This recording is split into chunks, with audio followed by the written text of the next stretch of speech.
Well, first of all, thank you for having me here, and gratitude to the organizers, of course, dear friends, colleagues, Commissioner.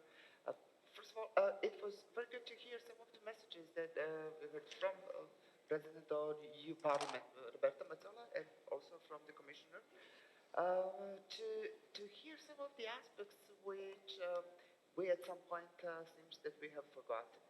Um, as you have mentioned, Montenegro has been a front runner for a long time. That long time is at some point gets to be tiring, you know.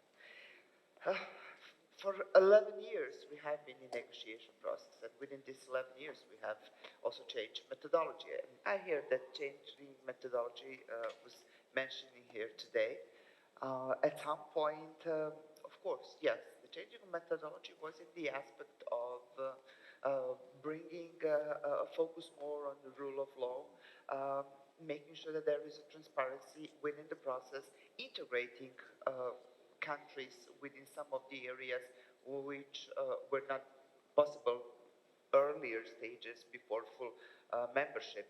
However, new methodology was also a new approach of EU member states, of the EU representatives, keeping in mind that at the time that new methodology was pushed forward was actually a time of not favorable atmosphere within the EU towards enlargement. So it was another way of EU countries and EU institutions saying that we are not very much for the enlargements because it was official at that time. That was the first focus was how to reestablish and regroup within the EU and settle the issues in between, than to think about new countries joining. And after that, we have all to be clear that after Russian aggression on Ukraine, a year and some ago, absolutely new focus had changed, and there is a new atmosphere within the EU member states, but also around the world. New geographical and geopolitical situation has put a focus on peace and stability, really looking upon the true beliefs and true principles of the EU. That was a first challenge to the core values of the EU, knowing that, in fact, when we are all together within the big European family, we could be stronger together, more resilient to the influences of the other parties. In that said, it's absolutely sure that now our focus has changed, and the Western Balkans, of course, as the topic of today, countries are much more in the focus of the EU.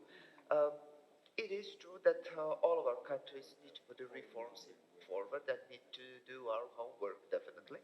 But it was very interesting to hear from the Commissioner Varhelyi today that also EU needs to recognize the efforts and achievements which are ongoing and within our countries, and to be very vocal about it.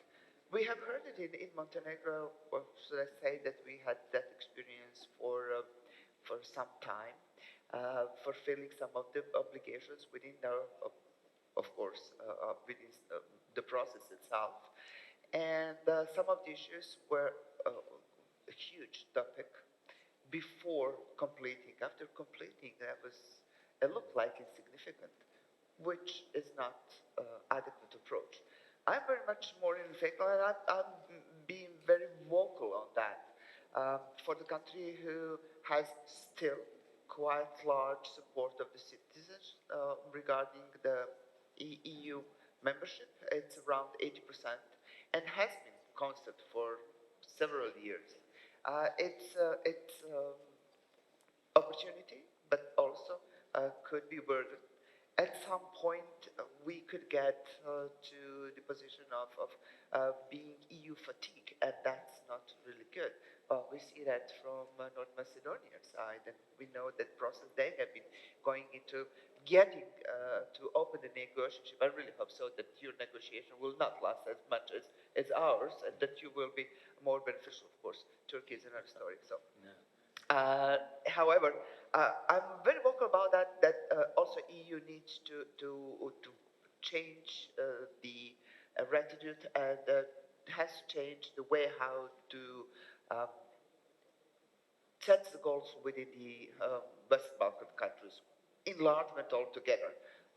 It's more fruitful. It will be more progressive if we could agree on the time scope, and within that time scope to fulfill our obligations. For Montenegro side, I have to say there has been, well, this process looked like um, chasing a carrot and a stick for a long time, and that's not really favorable. Not for the citizens, not for those who are running country and those who are trying to obtain and to fulfill all the obligations which are in front of all of us.